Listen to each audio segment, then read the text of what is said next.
long story short is we're moving away from the job market that persisted throughout the 20th century into what is in many ways a post-job market.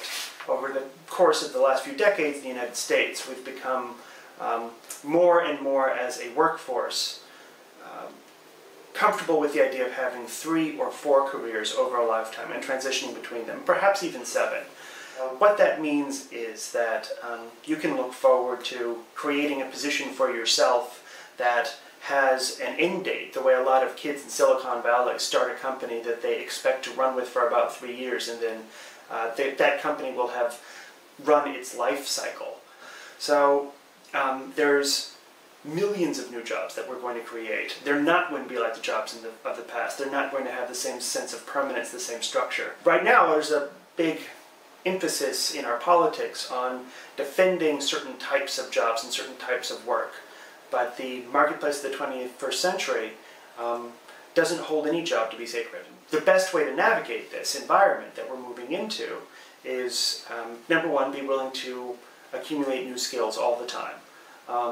Be comfortable doing a lot of research online and from other sources in order to make yourself marketable to different employers all the time. You will forever be needing to acquire new skills. That never will go away. Your job will never feel secure, but your opportunities for moving somewhere else never run out either.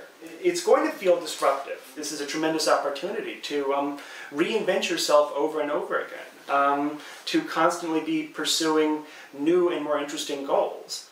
The way people organize themselves now into workforces, into labor, into management, in order to create products, market those products, derive profit from that, and distribute that profit. And it used to be an enormous endeavor requiring years of work and lots of people and the expertise of lots of people. And all of that is collapsing and becoming something that requires far less time, far less know-how, and far less capital.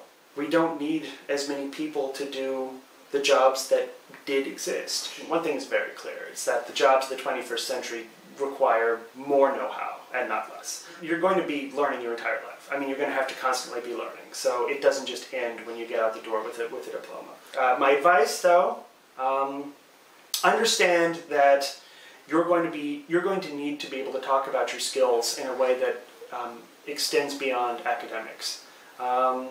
Start a company. When you get out of college, be able to show expertise and experience in something beyond just your classes. I think that you're going to see much more emphasis in higher education today on work experience with classroom experience. If you've got a liberal arts degree, if that's something you're pursuing, then the emphasis is it's even more important for you to be able to get out and talk about your skills in a way that is concrete, where you can point to something that you did that is going to be of value or service to either a company you want to work for, perhaps permanently, perhaps on a freelance basis.